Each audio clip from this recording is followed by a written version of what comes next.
Hi Vibe Tribe, this is Jess Venus with Life Force Energy. I wanted to share with everyone about powerful changes are here and they're going to continue to come. We've got wonderful, exciting, and also very heightened energies at work.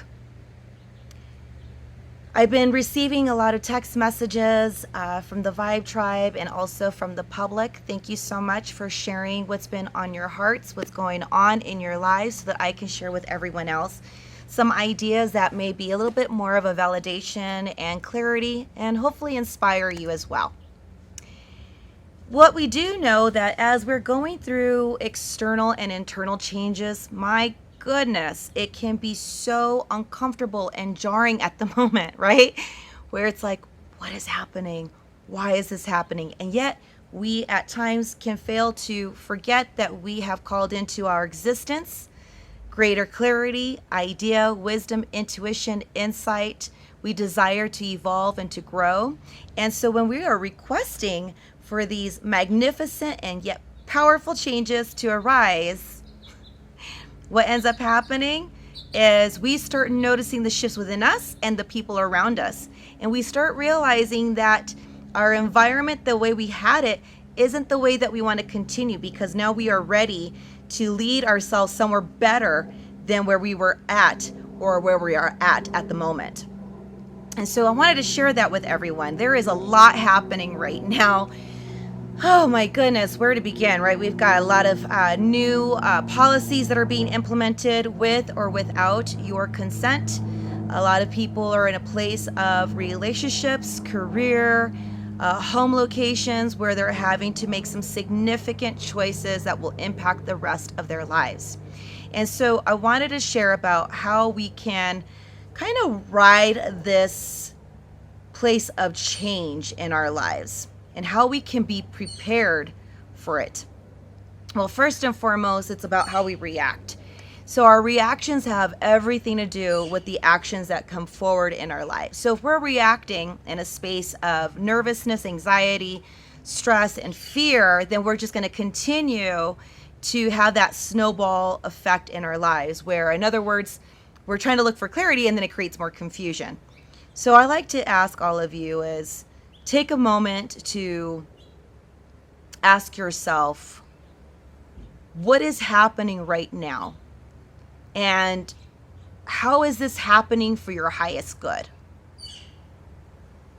So then you got to ask yourself, like, say, for example, you're in a career or in a job location, and it's really becoming very toxic for you for one reason or another. But the income is necessary, the stability, maybe the people you work for, there's an obligation of some kind, but you're still dealing with the same issues over and over again, whether it's regarding to career, to relationships, to family dynamics, just to life in general.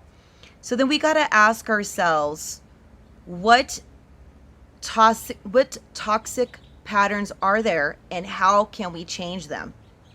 Well, I would say one way is how we react to them. How are we reacting to others?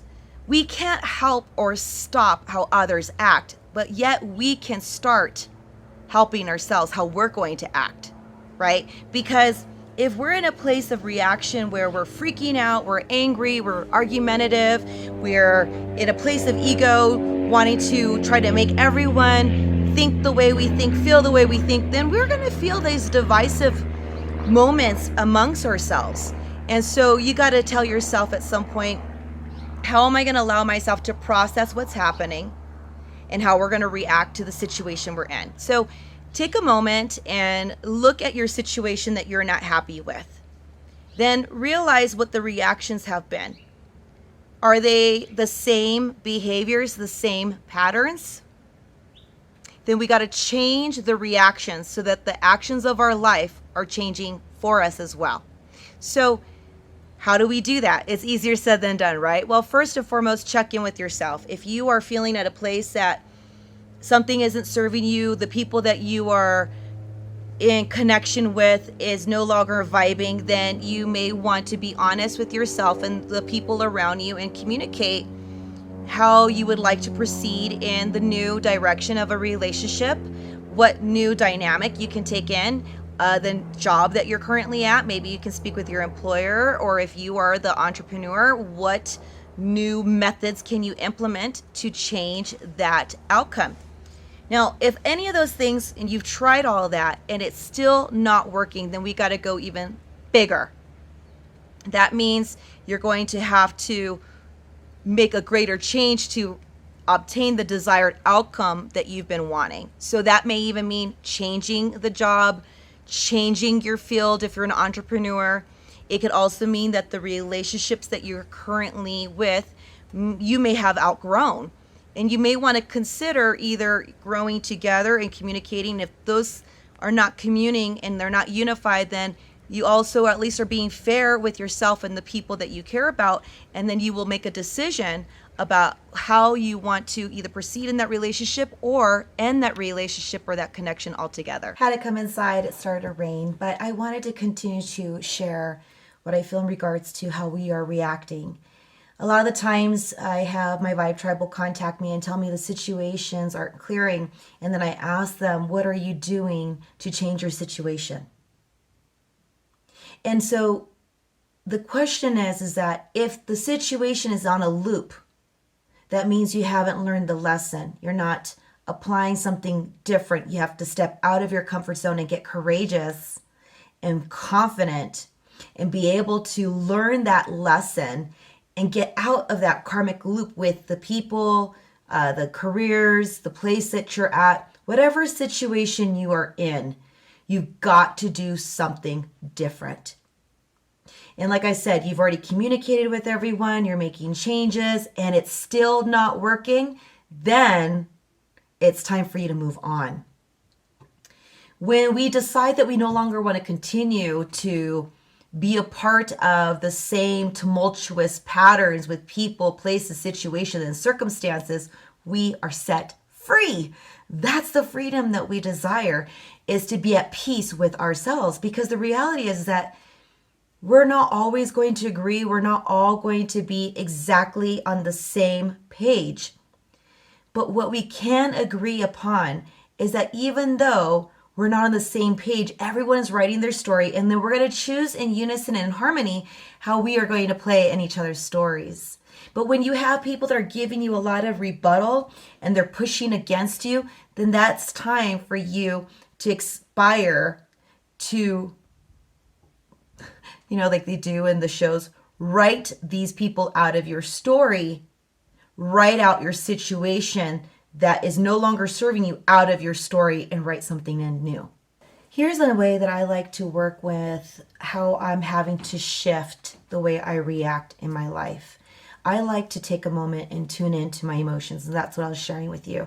Tune into what you're feeling, what changes you are ready to create, and give yourself an opportunity, if you are interested in doing so, going into meditation. And meditation doesn't always have to be in complete silence or observing the thoughts. It can be a meditation with yourself as you're connecting to Mother Nature, as you're giving yourself quiet time to just take a step away from all the distractions, all the noise, even the people that we care about, our jobs that we may love or hate, whatever the emotion is, and step away from all of that noise and give ourselves an opportunity to start recognizing what is happening. Allow the stillness, allow tuning in, allow catching your breath. I like using mantras to help my brain to achieve what I'm ready to do. I also give myself grace. I've learned to embrace and accept my brokenness, even in the times as we are rebuilding in our lives. So a lot of the times I have gone through new changes because I noticed that things started to look like it was crumbling and it was falling apart. And if it's falling apart and it's crumbling down, it's letting you know that that is the sign that it's time to rebuild. And so instead of me reacting in a place of, oh no, I don't want to anymore, I can't deal, and I have my minutes, I say minutes, and then I shift by using my mantras, communicating my truth, whether I'm writing it out, communicating it with others, and even if we don't come into complete agreement, but that I am learning how to shift the way I behave, what my new patterns are, and if they are able to follow along with me in this new transition, then I know that we can grow together instead of continuing to grow apart.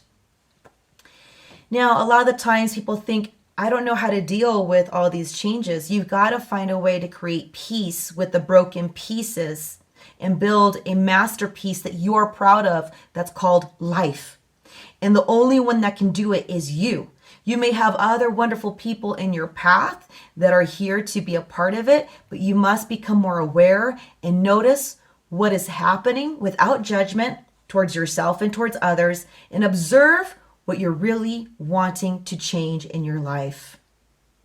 I don't feel ashamed, nor do I feel burdened any longer with my brokenness or the pieces that I've had to pick up and build back together again. Just even recently, just even this year alone, I've had a lot of having to reflect on who I am becoming. I'll tell you, I'm not even the same woman a few weeks ago, let alone, like last year, last 2020. 2021, it's become number one, looking at myself to know what I need to change within myself, looking at my life in its totality and saying, how do I want to live? Do I want to live in a spirit of love and kindness and happiness and fulfillment? Or do I want to live in a spirit of pleasing everyone else and pretending in my mind that I'm pleased because of it? That was not the case for me. Because of my brokenness and I put my pieces back together, I've become a fantastic creator. I'm rebuilding even right now as we speak. I'm rebuilding a foundation of courage, of happiness, of self-fulfillment, of peace, of acceptance of my own truth, and discovering other truths out there that I didn't even know existed at some point. And it may be hard to break the natural reactions at first, but first we become more in tune to why are we behaving this way? Like, catch yourself. You know, I'm not one to shy away of sharing my struggles and my challenges and my victories, because that is part of being a human in my spiritual experience. I came from the cosmos to come in to learn what it's like to be human in my cosmic essence. And it has been life-changing. And so I just wanted to share with each and every one of you how we can shift the way we feel. We can't stop others on how they're going to act, yet we can start to shift how we'll react. So again, evaluate how you feel. Be honest with yourself. Communicate it to yourself and to others. Make some significant changes. If those particular issues just keep looping and looping and looping, then tell yourself, give yourself a time frame. By this time, if I don't see any dramatic positive results going towards the direction that I am projecting my life to go towards to, then you say to yourself, then I'm ready to take on another direction. And be ready to do so. I wanted to share this with all of you because I know that we're all going through so many changes right now, outwardly, inwardly. There's so much happening. And the only choices we have currently that no one can take from us is how we're going to react. A lot of things are happening out there and I could be freaking out. What it's making me do is becoming more focused. I'm becoming more aware and more of a problem solver. I'm becoming more solution oriented, where before, back in the day, those who may know me can remember Chicken Little syndrome. Oh my goodness, the sky is falling. I'm like, oh my goodness, the sky is falling. Let me take cover and observe what's going on and what am I going to do differently? Because I'm not here just to survive, people. I'm here to thrive. And so I share these things with you because I know a lot of us are going through many different changes internally and externally. And I just wanted to share with you that the way we react has everything to do with how we are going to live our lives currently and as the days to come. So reevaluate, my friends. Reevaluate how you feel. If you don't like the way that things are going, what can you do to change inwardly about who you are? What can you change outwardly in your life? How can you pick up a different way of reacting? So say, for example, do the opposite. What I like about theta healing, it's taught me about looking at our current situation and seeing how we can turn the opposite, if it's a negative, into the positive. And so that has been such a great practice for me throughout the 8+ years that I've been practicing this, is that I'm learning how to take the thing that I don't like and say, okay, I don't like this current situation. How am I going to change it so I can get the results that I desire? So sometimes, my friend, the way that we have to do that is interdirect what is happening, be firm on the changes that we're going to make, assure ourselves that we are going to live a life that is worthy, that we're proud of, and that we can move towards into with dignity, with peace, with happiness, and also because we chose it. We're in a day of age where our choices are being taken from us more and more. And a lot of the times throughout society, we allowed it to be changed because of our family, religion, businesses, whatever the reasons are. We've given our power away of what we choose in our lives. So act on it. How are you going to react from what is happening in your lives? Make the changes. The change starts with you. And I'd love to hear some of your ways of how you like to make those changes. Do you like to do mantras? Are you doing energy healing? Are you doing meditations? Are you just beginning to put your boundaries down? If they're not following it, then you're just gracefully bowing out and saying, do you, and enjoy, because that's what I've been doing. I've used energy healing. I've done my meditations. I've been using my mantras. I've been checking in on myself. I'm observing my thoughts. I'm realizing that certain parts of who I was is not there anymore. I am being born into a place of rebirthing, a creativity of enlightenment, because I desire to be at a place of internal acceptance and learning how to transition in this world where our choices really matter. So you have a choice. What is your choice on how you're going to live today? Because the way you choose to live today can also influence your tomorrow. Thank you, everyone, for joining me today. Wishing you all love, insight, and healing. Bye.